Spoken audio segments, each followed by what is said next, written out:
How's it going, guys? Welcome to the AZVA Podcast. This is our third episode, right? Number three, and we got a special guest on today. We got Derek. This one's special because this is our first real clothing brand owner guest on here, because the whole goal for this podcast was to bring on brand owners, big brand owners, and Derek over here has his own brand, Iron Willed. So we're gonna get some insight from him, just talk about his come up and how he got to where he's at. First, you want to just start us off with introducing yourself and give us a little background on how you started and what got you into clothing, and how the brand became about, the very early stages, and then we can get into some deeper questions after that. Yeah, absolutely. First of all, thanks for having me on. Yeah, of course. Excited to be sitting down here with you guys, and we've known each other for a little, probably a year and a half, 2 years now almost. Yeah. When I first met Yuval, he didn't even have a space, and selling kind of the vintage tees and things like that. Yeah. So it's cool to see what you guys got going, man. Yep. And I appreciate you guys having me on. Started Iron Willed about 4.5 years ago now. So it's crazy to say that. Started it in college. I just got out of the military, and I quickly realized that just college wasn't for me. Military definitely wasn't for me. So when I was going through that, I was just like, man, I just want to create something. At the time, I was really big into fashion, streetwear. I've always been very artsy, and I also had, when I was in the military, got really big into working out and fitness and all that. Okay. And there was no brands really that existed that I liked their style, the style of, I was always kind of wearing weird shit in there. At the time, it was when tight shirts were still a thing, and I just didn't really fuck with it, what I mean? So I just wanted to create something, create clothes that I wanted to wear in and out of the gym, stuff that could be versatile, but also create a community of people that were like me, people who kind of grew up with not the greatest upbringing. I grew up, pretty, family, pretty impoverished, was homeless at various points in my life, just kind of a very troublesome upbringing. So, through all that, just, definitely affected up here. So I wanted to just create a community of people that could confide in each other and, resonate with each other, and just be on a mission together to, become their best selves and overcome the things that they're going through. So those are the two main reasons that, I started the brand, hence the name Iron Willed. And, again, my passion for fashion, I guess you could say, in the gym, and then, again, my upbringing. So, here we are 4.5 years later, based right here in Phoenix with y'all. Trying to do some cool things, just trying to create cool shit and inspire people at the same time. You know what I mean? That's really the mission. You know what I mean? So, it's what got us here today. So. 100%. Yeah, and I feel it's weird because in Arizona, there's not many clothing companies. So it's the few that there are, we all kind of know each other and mess with each other. And it's you mentioned that we've known each other for a few years now. And a big thing that I learned, because I was always coming to you, because when my brand started to transition from just being myself to needing help, that's I feel the main part is when you realize you're growing, is when that happens and you need employees and people to be part of your team. That's when I started to come to you with questions, because I noticed, I was oh, this guy has a full team, a big warehouse, so I was I'm curious how he got to the point he got to, and that was inspiring for me. And it almost led me to make my first hire, which is Brock right here. So it was when I saw that you had all those employees, I was you know what, if I want to get to the next level, I got to take that risk and take that chance. So I just wanted to tell you that. I don't know if you really knew that, but I remember because we always have little conversations about oh, what are you doing for this Shopify app or this or that. But it was honestly, when I saw all the things you had going on when I went to your warehouse in person, it made me want to take mine to that next level. And leading into that, I'm curious what, through your brand, what trials and tribulations you've gone through that have helped you get to that next level. Because I know every brand owner has a story of how they started it, what you just told, but they also have that story of what shit went wrong that made them who they are and got to the point where they are, because no brand gets big without going through a bunch of shit, and I'm sure you know that. So it's I'm curious if you have any examples of that that you can share too, of stuff that went wrong that helped you get to where you're at. Yeah, definitely, man. I mean, especially building a brand, I mean, I know you're aware, like a lot of highs and lows. Yeah. The highs are high, but the lows are lows. And, you know, there's been times in the 4.5 years where we're just like, bro, like, how are we going to figure this out? Like, literally being so anxious, being so kind of scared about how things are going to turn out, but you just kind of get through them. And some of the biggest ones were probably our biggest one so far was just like production issues. Yeah. So, you know, we work overseas. We don't print on blanks or anything. You know, we do cut and sew. But with working overseas, like the production timelines are insane. You got to deal with like the holidays that they have over there. Yep. Again, like the shipping takes a long ass time, and there's just crazy delays. So we had a lot of drops to where, you know, we made the mistake of like, you know, we knew something was going to come in like really close to the drop date or even late. And we're like, oh, it'll only be like a day or two late. You know, people will understand. And then a delay happens, right? Yep. And then a week or two goes by.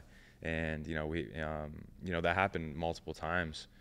We've had products come in that weren't close to being what we ordered. And, and then when you sell them before they come in, before you do those quality checks, before you look at those things, you know, people are going to get something that they didn't pay for. Yeah. You know, so having to go through those trials and learn those lessons, you know, we had to email every single one and say, hey, like there was a production issue with this. Like, do you still want it? You know, explaining what the differences were, but saying like, do you still want this type of thing? So that really taught us like the importance of really valuing the customer. Like, you know, you feel for them, right? Like, cause you promote this drop, they've been seeing it, they spend their hard-earned money, bro. Like, even years ago, like, you know, obviously this year's kind of crazy with the economy and shit, but even years ago, it wasn't the best. And, you know, this was like COVID era, right? So a lot of uncertainty, and people are spending their money with us, you know what I mean? So it's like, you know, you feel for them, and it really taught us like, yo, we got to do whatever we can to make things right. Yeah. And that's kind of a principle that we carried now is like, you know, we treat every single customer like they're our last one. Like they're our only one that we have to build the brand. Yeah. You know, so that was, the production ones were a huge one, and that just taught us to like we can't drop anything, but like we'd rather push the drop, and we've had to do that, like tell people like, hey, like our drop is going to be a week later now because we don't want to sacrifice you know, or risk our quality and you guys, you know, and something happening to you guys, you know what I mean? So that was a big one. And then just early on, like finding ways to like just get capital to, you know, to grow the brand, you know what I mean? Like kind of the capital bottleneck. And, you know, there's a lot of ways, you know, I don't get too in depth with what our strategy was, but, you know, like just trying to figure things out, bro. Cause it's like, you don't know what you don't know. And especially when you start out, you're like, dude, what the hell how do I just learning new things all the time. Yeah. So just a lot of trial and error. So those are probably the two main ones, man. And, you know, just battling. I mean, you know, this just battling the uncertainty with like, how are these colorways going to do? Or, you know, you put your all into this shit and it's like, well, you know, what if type of thing, you know what I mean? It's just shit you just got to push through. So those are probably the two most specific, like big ones that we dealt with. But I mean, it's been, especially at the level that we're at now, I mean, every day, bro, you're getting hit with some bullshit with this person, you know, especially when you have employees, you got mouths to feed, you got families that you got to provide for, you know what I mean? So the reality that comes with that, the pressure, the overwhelm on a consistent basis, you know, that's a challenge too. So yeah, those are pretty much some of the main things that, you know, we had to overcome. And, you know, and there's those times you think it's like the worst thing in the world, right? And then kind of some of the problems we're even dealing with now, you're like, damn, bro, those are nothing, you know, and you thought it was going to end you know what I mean? So it's just about pushing through, bro, and just like, that's it, man. Just staying, like, not giving up. It's cliche, but it's cliche for a reason. You know what I'm saying? It's just like you got to push through and face reality sometimes and figure out how to get through these problems. Yeah. So. And it's funny because I feel like we have like all those stories that he told. It's like we have like the same ones, like right? Like it's like similar, just same exact things. It's like everyone goes through it. Yeah. And it's cool to like, not that it's cool that it happened, like it sucks when it happens to anyone, but it's good to know that it's like happens to everyone. That you're not alone. That you're not alone in that, because like sometimes, like you said, like it feels like it's like stressful.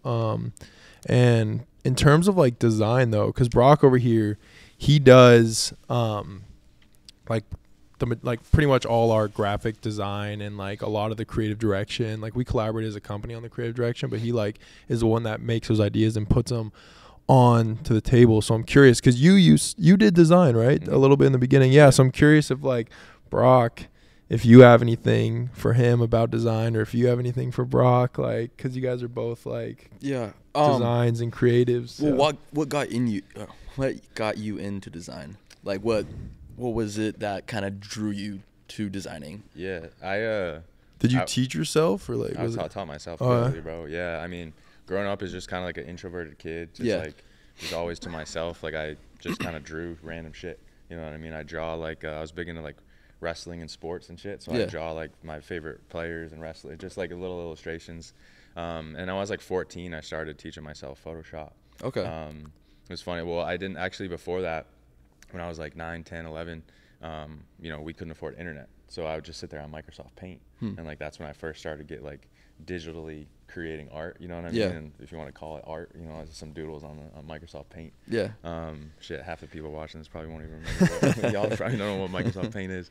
But then, you know, once I learned about Photoshop, just kind of started working in that, and you know, just kind of honed my skills over that. I never like took it too seriously, but it was just something I did for fun. Yeah. And was able to kind of, I was playing, you know, Call of Duty heavily when I was in like high school and stuff, and I was in these like Call of Duty clans. Like, this was when like FaZe was just like early on. Yeah, I was doing that stuff too. Yeah. And I was like good, but like not like these trick shot level dudes. Like you know, like them. So where I kind of like created my value was I was always creating the logos and the YouTube banners for our clans and shit. Clans. Oh yeah. Yeah, so that was kind of like my first like on Rust and shit. Yeah, exactly, bro. Yep, the little clan logos and stuff. And then bro, just I kind of played around with like a little brand when I was in high school, and then started like the first iteration of Iron Willed out of the military. Okay. And that was when I kind of like first started putting those things to use. And then of course like you've all said, the first year and a half, 2 years of the brand, I was doing all the designing. Thankfully I came across a dude who's just still with us, you know, now 2 years later, who's just the absolute GOAT, you know, and he was able to take things over and just create crazy stuff. But and then plus just my design capabilities at that point just weren't good enough to keep things going. You know what I mean? I could create cool minimal placements and stuff, but that was really about it. So thankfully he came along, and you know, I still dabble in things here and there. I made this hat actually, so I still make some stuff here and there. But yeah, bro, what about you? What was your kind of way of getting into it, and then what led you to AZVA? It's funny you talk about like a smaller brand in high school. I had a business class that I took, and we had to make a mock business, and I did a clothing brand with a friend. And first it was just messing around with it. I didn't know anything about Photoshop or Illustrator or anything like that. I was drawing on a notepad and then taking a picture of it and trying to edit out the white part of it just so I could put it on a t-shirt. And then ended up liking it more than I thought I would, and then signed up for, actually got a cracked version of Illustrator. Started learning on that. And then, it just kind of went from there. I ended up really liking it, and then just YouTube all day, all night, just to figure out how to make it work. So no classes or anything, but man, right there with you, bro. It's fun. YouTube's where it's at, right? It is 100%. I kind of want to touch on, you mentioned like, and I don't know, obviously if you're not comfortable, you don't have to talk about it, but you mentioned like the homeless thing. Like, I'm sure that's like something that is like extremely like obviously extremely hard, but also extremely motivating. And if you could just like kind of tell your story about that, like I'm curious to hear it. Like I think that would just be like really motivational for people to hear, because I think a lot of people these days like make excuses as to why they can't do this or why they can't follow their passion or follow their dream. Because the big thing with this podcast is I want people to follow their dream and know that that risk isn't as bad as they think it is, and everything that they want to achieve is possible. So I think that would just be like a good story that could help people watching know that like, hey, if I'm passionate about something, like the time's ticking, like I need to go for it. And like there's no point in not going for it, because you're not going to lose anything from trying. And so I'm just curious if you don't mind like talking about that. Not at all, man, not at all. Like I said, just my parents, they did everything they could. So my parents had divorced when I was a kid. They both like worked really hard, but just at the end of the day, like couldn't really figure it out. You know what I mean? But they did everything they could. But I mean, growing up with my mom, I had a very, abusive stepdad, and, so that relationship was tough, but it was kind of like we'd get one apartment, you know, it'd be good for a while, things would look promising, and then one day the lights would go out, you know, and then the next day I'd be showering in the cold, and then a week later we'd get evicted. And, you know, I lived in 8 different apartments when I was in high school alone, and again at various times between those apartment living, you know, living in a van with my mom. So it was definitely a pretty tough time, but it was during those years that I realized, like, yo, like, you know, it matured me a lot. Yeah, 100%. It matured me a lot, and I was just like, there's no way I'm living a life like this when I'm older. There's no way my kids are going to live the way that I had to. You know, so I was like 14, and I already kind of developed, like, what the hell, you know, I was like, nah, like, just the kind of like the ambition, just the drive just was like formed during those years, you know, during that pain I had to deal with. You know, I was like, I played sports, you know, I had like, you know, a lot of homies in high school and stuff, and I had to like lie to them, bro. I had to live with some of my homies sometimes, and I couldn't even like keep it real about, like, you know, I don't even know what I made up, but it was so embarrassing, you know, and like, I think they knew at the end of the day, like my friend's family knew, but, you know, it sucked. And, but again, there's a lot of that time spent by myself thinking and dealing with that pain. I was just like, nah, bro, this isn't going to be my life. So, you know, through all that, I just kind of carried that ambition, that drive through the rest of my life, you know what I mean? And, you know, high school, and then I just always knew I wanted to do big things, bro. I was like, I have to do something crazy. I have to do big things if I'm going to, you know, it was just like, that taught me, like, I want to be financially free. I want to be able to do whatever the hell I want to do for my kids. You know, I'm living nowhere near like a poor lifestyle, you know? You know, it just kind of led me, you know, joined the military, was pretty accomplished there. Got into Syracuse University, just always just had drive to like do big things, you know what I mean? And that's pretty much it, man. And that's kind of the story of Iron Willed. You know, people ask me like what that name means and why I named it that. I was like, you know, when I created that, I actually put it on a shirt when the brand was originally called something else. And I started with like a couple friends, and that quickly dissolved because they were like, when are we getting paid? And I was like, bro, we've been doing this for 3 months. Like, what do you mean?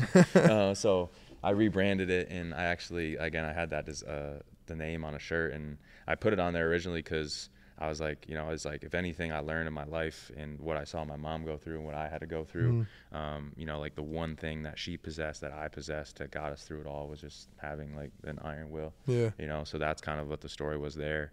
That's awesome. Yeah, and it's just kind of led to this, bro. And that's what I'm trying to do now, is like people in those positions, like, you know, if you're down, if you're hopeless, if you're in despair, like if you're feeling alone for whatever reason, like let that story, you know, like that's why I try to leverage my story and the things that I learned for those kind of people to like give them hope and get them to understand, like, yo, you can be from whatever means, and by, you know, by no means do I want to like, so many people have it way worse, you know what I mean? That's just my story. But like, no matter what, man, like you can get through that shit. Like, you just gotta find it within yourself and figure out how the hell to get out of it and do the work necessary, you know. And that's what the brand's about, is just like, you know, that's our slogan is by any means necessary. And that's kind of the mentality that I had to get out the gutter that I was kind of had to go through growing up. No, that's cool. Like I honestly relate, like, not to the full extent, but I grew up single mom, like apartments, you know, so it's like I get that. And it's like, in the moment, you're like, at that age in high school, you're like embarrassed, and you're like, oh, my friends have houses, why do I have an apartment?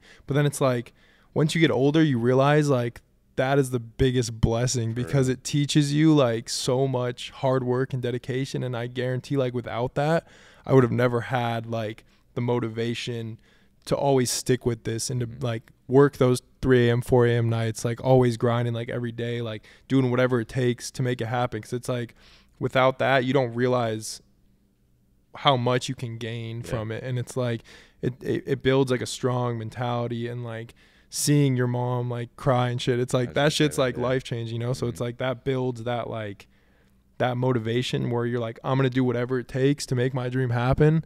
And like, I don't care what anyone thinks or what happens. It's like, you just kind of go for it. And it's like, without that, it's like, I don't think I would be where I'm at either. So it's like, no, I think it's like all blessings in disguise for real, man. And that's like the tough part, like tough thing to understand, is like when you're in these moments, like even now, like, you know, we get caught up in the just whatever struggle, whatever thing we're going through, and you're just like, man, this is terrible, you know, and you're emotional, you don't think like that, you know. But being able to kind of develop the awareness of like, of when you're in those periods, whether it's like depression or whatever you're going through, of just knowing like, damn, bro, like, all right, this is for a reason, you know, because we can look back and be like, damn, like there was a reason for that. Yeah. You know, like, damn, that made me who I am. So like, you know, looking back, you're like, you know, in the moment you're like, this is terrible, my reality sucks, like it's a terrible way to live. And then you look back, you're like, damn, I wouldn't have had it any other way, you know. So it's just like a big lesson there is just, you know, when you're going through it, it's like you just gotta think of the positive side of shit. Again, it's cliche and whatnot, but it's like, it's the reality, you know what I'm saying? Yeah, for real. So yeah, no, that's an awesome story. Like, I'm glad you told that. It's cool because like not a lot of brands really have like a true like meaning and story. Like a lot of people just like want to make cool shit, you know, which is also like respectable.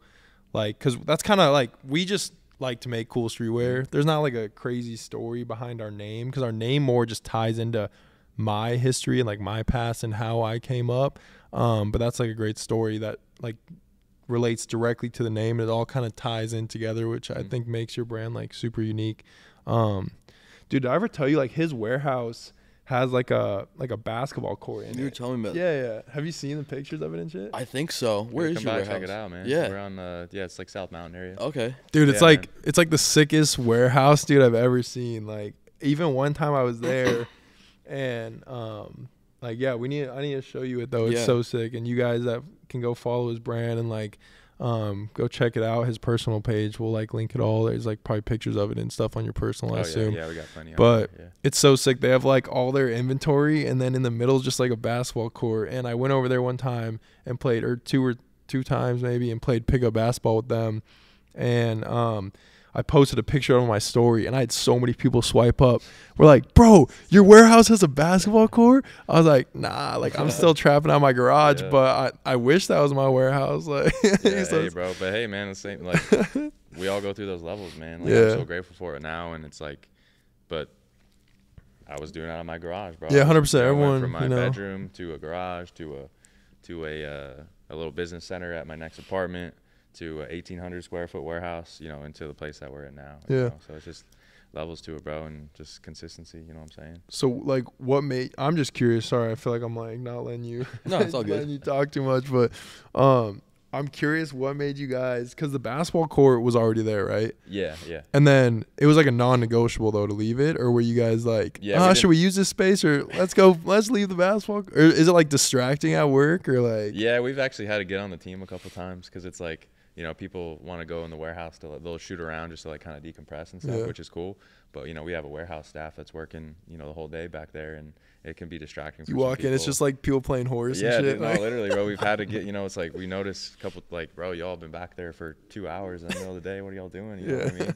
But no, I mean, for the most part, it's definitely been like a really good thing for the team, like having something like that to go and decompress in the middle of the day, just shoot around for 10, 20 minutes. I mean, there's so many nights where I've had a long ass day, you know, and I just go back there and shoot around for an hour, you know what I mean? But yeah, when we got it, it was already there. But you know, we had to pay for it, but we're like, dude, there's no way we're not. Like, we can't have this here and then get rid of it. It's like, no, we got to do it. And it's been huge for us, man. I mean, we've had a lot of athletes come through and hoop with us, and it's kind of just like a cool thing to say that we got for people. Oh, like, yeah. That'll get anyone in there. Facts, you know what I mean? Yeah, That's it's like you can just tell Devin Booker, yo, I mean, you want some clothes, but we could also like practice on your game. Hey, we've tried. Haven't made that one yet, but we'll get there, you know what I'm saying? Nah, he'll pull up. He'll pull up, man. I know it. Devin, if you're watching this, pull up, bro.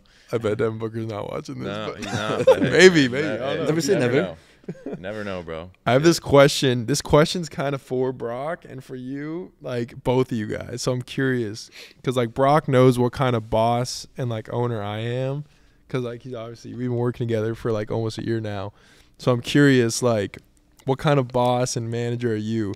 Like when your employees, like, because it's a tough thing to explain, especially like, with him, he's like my first guy, so it's like he's different. It's like we're like very like we work together really well, but it's hard like managing personalities and people and like stuff like that. So I'm curious, like when someone's like fucking around or like, you know, there's a line where you obviously you have to be like, you want to be homies with your employees, but you also have to be like stern at times, you know, just to get shit done and make sure that like shit's going right, and like because that's your job at the end of the day, because you slowly have to, as the CEO and the owner, like you want to be doing everything, but you slowly have to like back up to focus on more bigger and bigger picture and make sure everything's going well for everyone else. So I'm curious, like, what kind of, like, if you have an issue with someone, like, how do you typically usually handle that? Mm-hmm. Did you want Brock to? No, talk about how I handle it. I mean, you can. Do you think I do a good job handling it? Yeah, no. I mean, especially for being the first time. I mean, it's a big. He's like, he beats the shit out of him. I Actually, yeah, I quit. I hate you. I'm out of here. No, I think it's good. I mean, I think it was different when I first joined you, because it came as, well, being the first employee, but then also it feels more like a team effort as opposed to a hierarchy. Yeah, it wasn't like, it was more just like we're collaborating Yeah, every day it's because not we're like, we're the only two doing anything. Yeah, we're doing like everything together, and then also living together made a. Yeah, he there was an open room in my crib and he just moved in too, so that made it also. So we were always together 24/7. Yeah, we're like 365. like working in our kitchen, like before we had the warehouse. Like, Yeah. Like trapping clothes out the kitchen and garage. But yeah, I don't know. No, I think it's been pretty solid. I mean, judging by the circumstances of living 24/7 with each other, Yeah. I think it's been pretty good. And then being the first time, but yeah, having more of like a co-op effort. Yeah. And just kind of working together as opposed to being like, oh, Yeah. do this. Yeah. While It's like I I'm like off. trust you, you know, because Yeah. it's like I know you know what needs to get done, and Yeah. you trust me. It's like a good dynamic. Both like Like obviously, we're like Yeah. collaborating, or you're Yeah. doing what you need to do and I'll do what I need to do. yeah, But like, we got a good system. Yeah. Because I don't have as many. Like there's literally like me, him, AJ, and then Jake who does videography, and then we have like some other like remote positions, like a customer service person that doesn't live in Arizona, and then some people that do Instagram ads that don't live in Arizona. So Yeah. those people are different. Like Yeah. remote is different. So I feel like you have like, how many employees do you have? 9. 9. Yeah, so that's like, I feel like you have like 9 in-person people. It's like a little different than, so I'm curious, yeah, because you probably have to deal with a lot more. Obviously, the more people, more personalities you get, the harder it gets, probably, I'd assume. Yeah. So yeah. Yeah, it's definitely probably been the hardest thing about being a CEO. And, a lot of our guys, had existing friendships with before that, so bringing them in and then kind of like, at certain times, like having to kind of like draw that line, it's difficult. And, I know you understand, like it's just, it's a difficult thing to do. Yeah. But I think when everybody is bought into like what you guys are doing and loves what you're doing, it's easy. And when you're not an asshole about things, but like again, you have to put your foot down, but like people kind of know that you're in that position, like you created it, you know what I mean, like you're that guy. You have to be the one to do that. Nobody else, and obviously you want the team to be able to do that too, be leaders within the brand too. But yeah, no, it's definitely tough, and it's been such a learning process for me too. But yeah, it's dealing with people is definitely the hardest part about building the brand. Because at the end of the day, it's like you just want to create dope clothes. You know what I mean? But then and you'll learn this as you kind of go too. Is like a lot of just things back here happen. Like this person's not happy, or this person wants to leave, or you got to fire this person for lack of performance. You know. But I think it's just kind of creating a culture of like, like we're on this mission together. Like this is where we want to go. This is how we all fall into that mission, and this is how we all like you painting the picture of the vision, and at the end of the day, just kind of leading from the front. You know what I mean? Like just your work ethic is gonna inspire the rest of the team. Like what you do and what you say and how you operate is gonna inspire the rest of the team. Yeah. And, if you have lax standards, then the team's going to have lax standards. If you're afraid of confrontation, then your people are going to take advantage of you. You know what I mean? So you just got to know that, like, you as a leader of anything, you know what I mean, a brand or a team, whatever it is, like you're kind of under the spotlight. Like everybody's kind of watching to see what you do, and then they're going to take action based on that. So it's a lot of responsibility. It's a lot of pressure. But it's just kind of one of those things. You just got to be like, well, that's me. This is what I signed up for, whether I like it or not, and what I got to deal with, Yeah, so for sure. Yeah. No, that's some good insight. There's one thing too I realized with, and just switching gears here, we both collabed with like athletes and stuff, and I noticed there was like one that we both worked with, and he's like a really good guy, Ish Wainwright. Used to play for the Suns. Now he's in Portland, right? Yeah, he unfortunately just got. I was sad because I was like, oh, that was the one Suns player that really like gave love to all the brands out here. Like he was like super cool. So I was just curious like what that experience was like. 'Cause I saw you guys did some like in person, because we've been doing some in person stuff with like, we just did one. Brock was there with like Sharif O'Neal. Yeah. We've been doing some other like people. But yeah, I was curious how that went, because we both kind of did like similar stuff with like athletes, like in person stuff, like little interviews and photo shoot, like all that. So how that like relationship came about, and then like how that went and how that experience was for you guys. Yeah, I have the same question for you afterwards. But yeah, Ish is great, bro. Like I have so much love for him, and he's such a great guy. You know, he really taught me, like, you know, I've always been big into sports and always just, you know, honestly just been a fan. You know, but someone like him really showed me, like, damn, like, you know, this dude goes through a lot. Like, there's a lot that you don't realize from these players. And you know, it made me, like, you know, you look at the comment section on Bleacher Report and shit like that, and just seeing what people say, and then once you actually like kind of have relationships with these guys and like actually talk to them and hear about their stories and stuff, it's just like, bro, that shit's so whack. Yeah, everyone just assumes whatever they want to assume without ever knowing like what the actual reality is of the situation. Yeah. And we experienced that even with like Sharif, right? Yeah. Like he was there for Sharif, and you can talk about it too after I talk about it, but like he was just like so nice in person, so humble, such a cool, good guy. And then you go to his comment section, even on the photo that we posted, and like we're doing some fun photo shoot. He's like showing some jewelry, and everyone's commenting like, "Daddy's money," like all this shit. But in reality, he's telling us, he's like, "Bro, my dad doesn't give me money. Like I have to work. I have to work for my money. I have to get a job." Like he's actually looking to get into fashion now too, like a little bit. And I'm not going to talk about where or anything, because he told us some stuff that hasn't been announced yet. Yeah. But yeah, like, so it's like the same shit with them. It's like these guys that we've met, at least, like I thought he was like super humble, nice. And, like it was cool. I thought the exact same thing. It was crazy. Like we walk in and Brock's like, dude is so tall. I know, bro.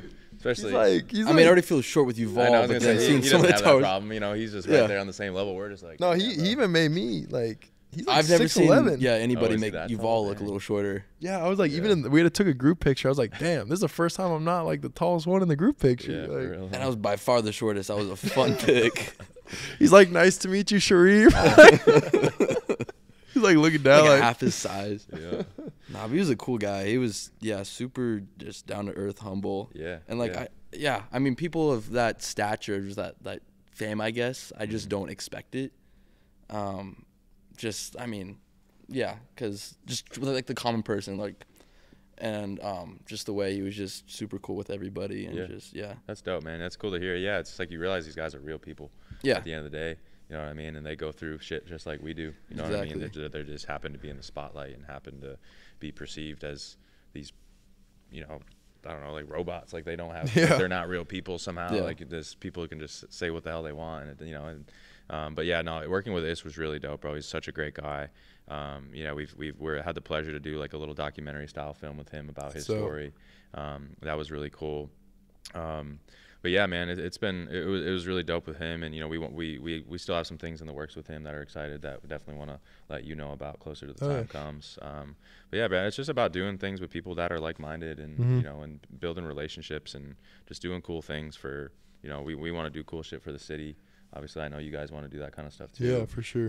You know, and he's someone who's really down for that. You know, he has his Cars and Kicks event out here, you know, that he wants to do for the city. He loves it out here. So, yeah, man, it was really cool to get tapped in with him, and hopefully we can, you know, continue to kind of do some stuff. But yeah, how was it with, you know, getting tapped in? I want to know how you, you know, for how you getting famous decks and, you know, like, what's up with that, man? That's a cool ass thing, bro. I saw that. I was like, good for you, bro. Like, that's really sick. Yeah, bro. So it honestly was one of those things where we always talked about, like me and Brock would talk about it, or like me and AJ, we'd be like, we want to do some collabs with some people. Like we see Kith and like these brands that we look up to doing collabs with famous people, and we're like, oh, I wonder like how that process goes. So we started like diving into it, doing a little research, and the first person we started with was Jay Critch.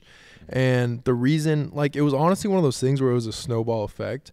Like I took a chance on excuse me, on like a TikToker. Honestly, I went out to New York. I did a photo shoot with some famous TikTokers. That was my first dabble in doing in-person stuff with someone that we'd call like an influencer or athlete, rapper, whatever you want to call it, for those people. And we went out to New York. We did a shoot in Philly actually, and then another influencer in New York, because I always did TikTok stuff, like gifting TikTokers, and they'd post stuff on their TikTok, and I saw a good return on it. So I was like, I'm curious, like if I go do in-person stuff, because then we can use that content as more like for ads, Instagram ads, TikTok ads, whatever. So I took a chance on that. And then I went out there. The manager of the TikToker that was there was like, yo, I know some more people if you're trying to do more shit like this. And I was like, okay, well, who do you know? And he's like, oh, Antonio Brown, Jay Critch. I'm like, oh yeah, those are some those are some people I'd love to work with. So it's like Jay Critch, he's more of like he's not underground, but he's like more of an East Coast rapper. But like he's been one of my favorite rappers in high school. So when they said that name, I was like, oh yeah, let's do it. And Jay Critch is kind of tied in with like Famous Dex, Rich Kid. So Jay Critch led to Famous Dex because they're friends. So he was like, yo, they were like, I can hook you up with Dex if you want. I was like, yeah, or I can hook you up with Rich Kid if you want. So we actually talked to Rich Kid and Dex. Dex was a little more affordable for us because obviously you got to pay these people to show up, do these photo shoots, whatever. So yeah, we ran it with Dex. He happens to live in Arizona. So it was just like easy, smooth. Like, I mean, it wasn't easy, but we got it done. Like it was cool. Yeah. So yeah, that's how that happened. Just like snowball effect, like TikToker to Jay Critch to Famous Dex. And then, yeah, AJ landed us a rapper in LA. That's a big LA rapper. And then we had like managers reach out to us sometimes for like, that's how we got a few of the other ones. Sharif, I actually flew to Miami for a weekend just because there was like a big event going on at Art Basel. And I knew I was going to meet famous people out there. And I ended up meeting like Jaylen Brown from the Celtics. I met Sharif. I met Lil Meech, who's like a big actor. I met like all these people out from just taking that trip and just like going and sending it and just being like, fuck it, this is going to be expensive, but I know I'm going to make some connections from it. I went to the Nike basketball event in Miami, ran into Sharif there, and I've spoken to him on Instagram before. So I went up to him. I was like, oh, yeah, we've talked before. Like, I'd love to do some in-person stuff with you. So then that's how that happened. Like, it was all just kind of like being in the right place, right time, and then meeting people, like just networking. And that's how that all came about. But yeah. Lesson in there, man. Just kind of taking that chance, bro. You didn't know any of that would happen. Yeah. Oh, no, not at all. It was all just risk because I was like, I've never done collabs in person, so I'm just going to send it. And then it just one thing led to another. And then now we have like a bunch of others lined up that we could do. But I'm like, it's expensive. So I'm like, I'm going to take a step back. Like, we could get some crazy people that we have lined up. But I'm like, I'm just going to wait a little bit, like, and just like let the brand continue to grow because I don't want to rush in anything. Yeah. But yeah, like that stuff's fun. Like, it's cool. Gets you really good content for ads, like stuff like that. Yeah, it's really good. It's definitely cool. What I liked about what y'all did with them was like what the content with them seems so organic. Yeah. You know, like they seem like they actually really like the stuff and they really fuck with it. I think that's really big too, is just like, you know, like actually having a brand that's, you know, that, you know, you guys got some dope shit, you know what I mean? And you guys are good people, you know, so like when reaching out to these people, you know, like actually having something that they would actually, you know, actually want, you know what I mean? 'Cause I'm sure they're getting hit up left and right. You know what I mean? But I thought that was really cool that they, you know, like just how kind of personal they and how authentic they sounded when they were talking about you know, AZVA and all that kind of shit. It was really cool. Yeah, it was one of those things too where we didn't have scripts for anything. Like we literally told them, I'm like, yo, Dex, like, 'cause this guy's like, you know, he has a personality. He's a rapper. So he's like, I'm not going to use any like adjectives, but he's just like, he's a rapper. Like, he has a large personality. And I was like we're at the shoot. I was like, yo, Dex, just like, say what you feel about the brand. Like, we're gonna get it on video. You can say whatever you feel. If you think the brand's shitty, like, say whatever you want to say. And then that's when he was like, I don't have to say whatever. No, I was like, just say what you want. Use your own lingo, because I think that's what makes it more like real. Because I'm not telling him like, hi guys, like I love it. Like, he would never say that. So he's like, what's up, boy? Like, I don't even know how he talks. It was just like so like Famous Dex. Like, he's like a Dexter, like just like screaming into the like just being crazy, you know. So it was like. Yeah, it was cool. I just was like, say whatever you feel. Use your personality. I don't want it to be anything scripted. Like, just whatever you feel, like, say it. So I think that's what got us those like organic videos. So, but in terms of, I was going to talk about like aesthetic, and I feel like with your brand, you guys have done a really good job of like building like that like dark gym like aesthetic, and I feel like that's something that we are trying to like incorporate more into our business. So I'm curious, like, what made you, like, how did you guys build such a good aesthetic where like everything flows, like your website matches your Instagram, matches your content, matches your clothes, matches the name? It's like everything seems to really tie in with each other.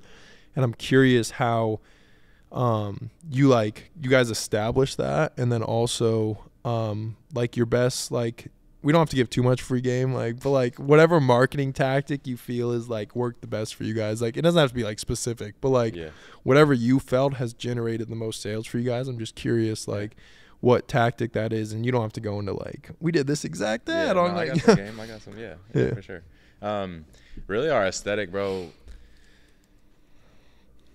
It's kind of just like me being me creating what I feel and what I want, and kind of expressions of my pain and my experience. Like you guys can see like the way that I grew up, you know, a lot of dark times and a lot of struggle, and that's kind of what led to this kind of dark aesthetic with the name and things like that. And it's kind of just like me expressing myself as authentically as I could. You know what I mean? And there was times throughout that like I kind of went away from that because I thought, you know, I tried to be logical with certain things, like, oh, let's brighten it up. I don't want to scare this type of person away or something like that, or just had some idea, you know, and that wasn't at the end of the day like what should have been done.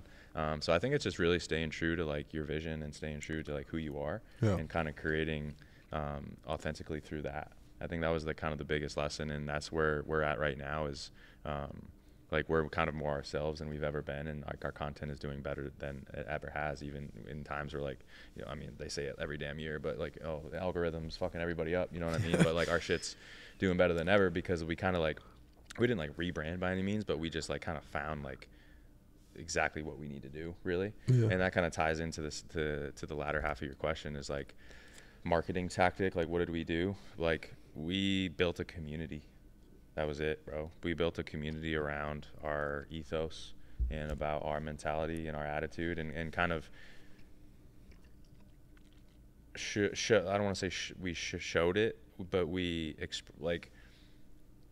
we made Iron Willed more than just a clothing brand. You know, we made it a mentality and an attitude for life, and it's like an identity association. You know, like my goal starting out was like, yeah, like I want, if you put an Iron Will piece on, like I want you to feel like, yo, like, you know, when we first started, it was very gym focused, right? Very workout stuff. So it's like, if you put this on, like you're walking in the gym, like, yo, I'm gonna crush shit today. Yeah. You know, because if you kill a workout, then you're gonna feel better that day about life, right? If you feel better that day, then chances are the next day you'll feel better, and then that could turn into just like you overall, like you just becoming who you want to be. You know what I mean? It all just starts with that one workout. So it was all kind of tied around, again, just building a community and rallying them around like what our message was and what our identity was. And that's kind of our community, bro. It's just like people who are ambitious, dreamers, creators, people trying to do big shit in their life. And, you know, again, through my story, a lot of people who have just gone through dark shit, you know what I mean? The amount of messages that we've got. But we had a dude tattoo the logo on his fucking skull. That's He's crazy. bald, dude. And we ran in, dude, and the craziest thing, real quick, we ran into him randomly in New York City. No way. Bro, we went to. You didn't even know he did that? Dude, we had no idea. Like we knew we saw him on Instagram post that. Yeah. But we didn't know who he was or anything. Yeah, well, it wasn't like you guys like met up or anything. No, dude. So like we got in New York, we just went to this random place where we can drop all of our bags off. It was like a post office where like they secured it for you, before we could check into our Airbnb. We were shooting our fall campaign this past year, and we walk outside and we see this dude in Iron Willed.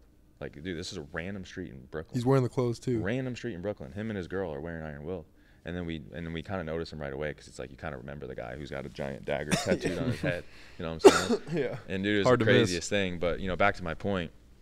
Did he tell you like why he decided to do that? Yeah, they were just like, they just kind of free roam. Like they just kind of just travel a lot and stay kind of random places and shit. Oh, no, did he tell you why he decided to put it on his head? Yeah, yeah. Was he like tatted everywhere, or that's like his only? Okay, he has a lot of tats. Like that was his first one. I know, right? His first one just goes sends it fully with a head tat dagger, dude.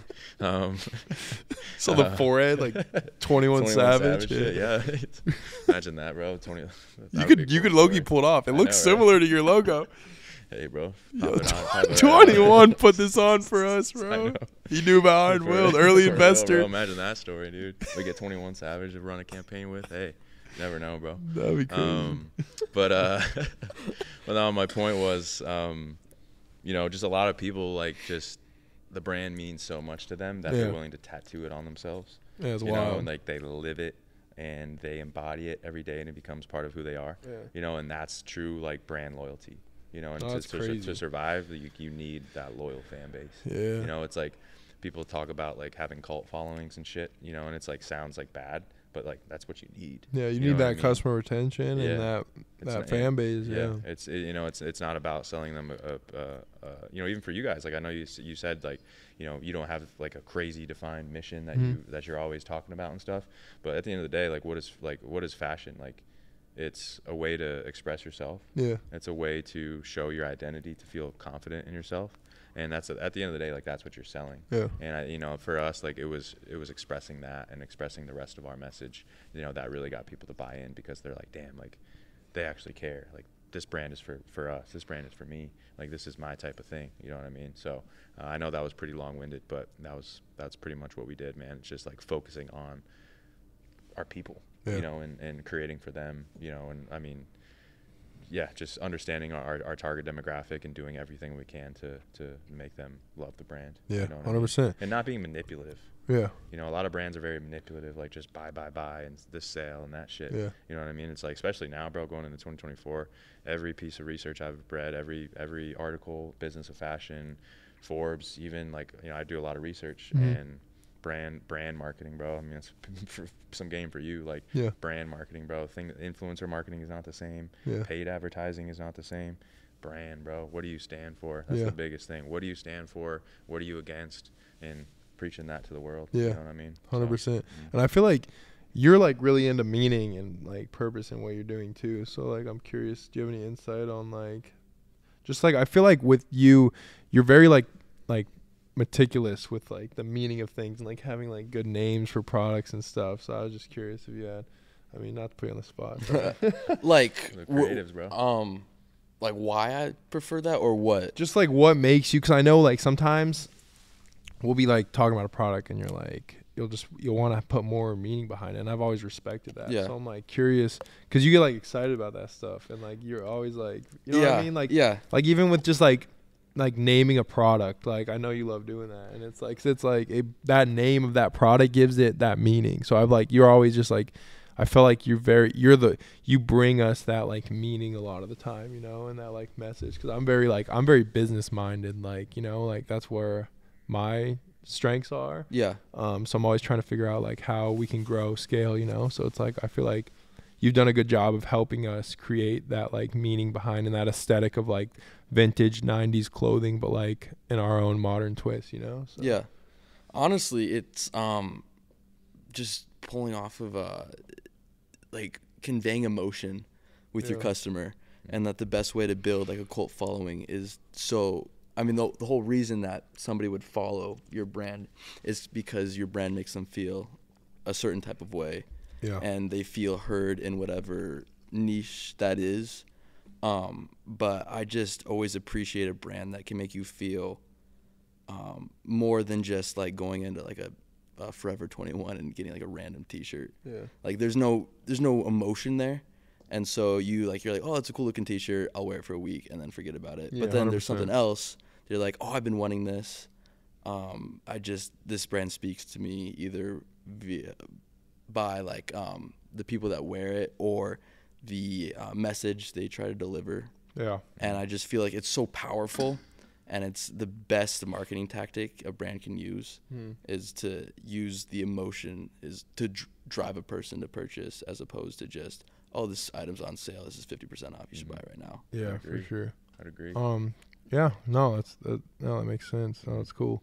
For you, I'm curious, because like obviously our brands are a little different. You're more of like a gym brand, I'd say, right? It's like you guys, your focus is around the gym stuff, and we're more of like a streetwear fashion focus. Like you guys obviously focus on fashion as well. You've done a great job of like incorporating fashion into gym wear, but we're more like all fashion. Yeah. And I'm curious if like I'm seeing the amount of success and that I'm seeing within some of these gym brands out there is like insane. Like you see like the Gym Sharks and the LA Apparel, what is it? Young LA and the Dark Sport and the Wool. Is that the same thing? Yeah.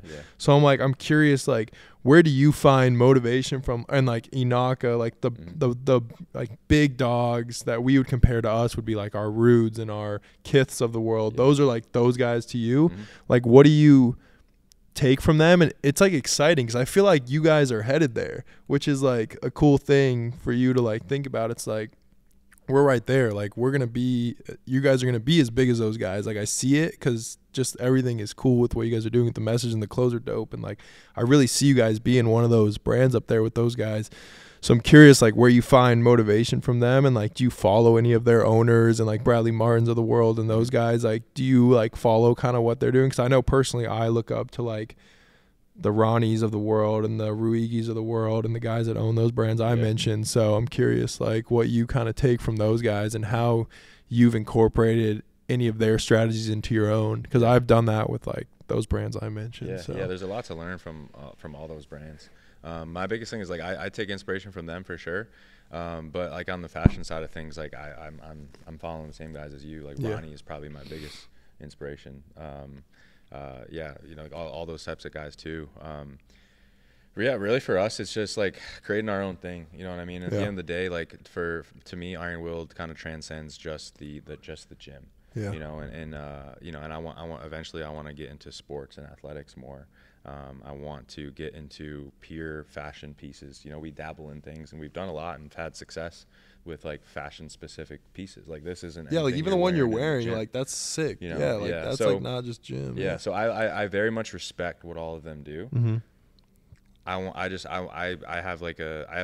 have a vision to me that, like, no other brand has really ever done. And that's where I want to take Iron Will. It's to just be in our own lane. Mm-hmm. You know what I mean? And obviously, like, you know, we have our foot in the gym industry, but then again, like, I want to be known as more of, like, a streetwear brand than a gym brand. You know what I mean? Because that was kind of like I love that even more and before than I got into the gym, you know.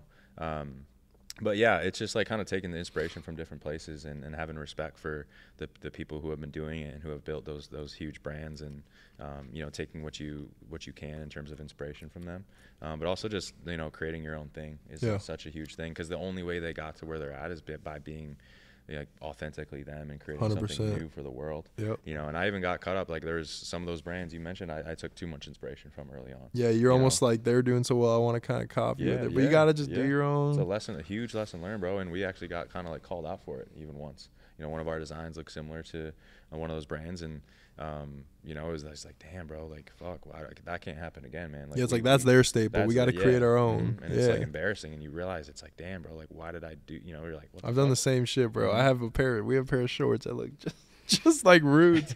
It's almost like Walmart Root shorts or something. Really? It's like, we're just gonna stick in our own lane because it's not gonna work. We gotta just do our own.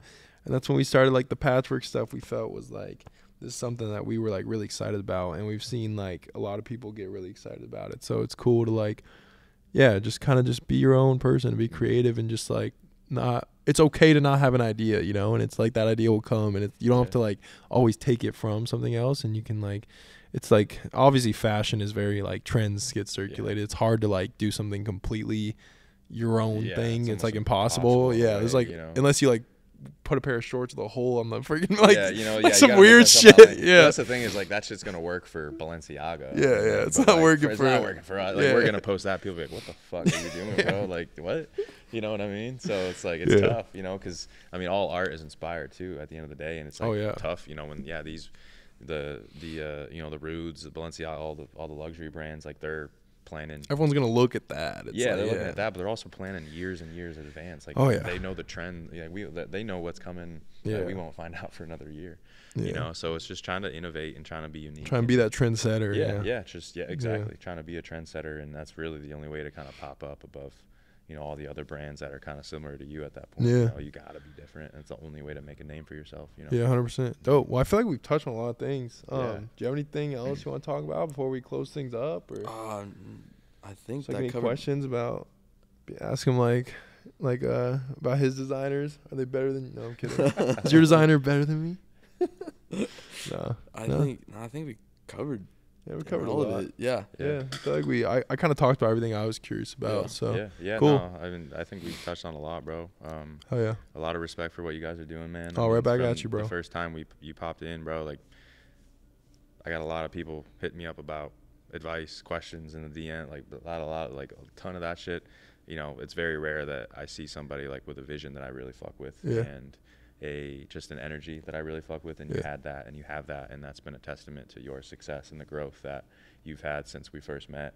And it'd just be cool to be doing, like you said at the beginning, bro. No one in Phoenix, in Arizona, is putting on for the city, putting on for the state. You know, no brands are coming out of this state or the city, you know, trying to do cool things, you know, for it. So it's cool to be sitting here next to you on a similar mission. And obviously we're in kind of different aspects of the industry, but, you know, it's cool for us to, and it's a big lesson learned too, is just like, you know, like for people starting brand, like it's collaborative, bro. Like we both sell clothes, like this ain't competition. Like, I want to help you. I know you want to help me. 100%. You know, we're trying to win together, trying to grow together. So it's just really cool to be here and doing this with y'all.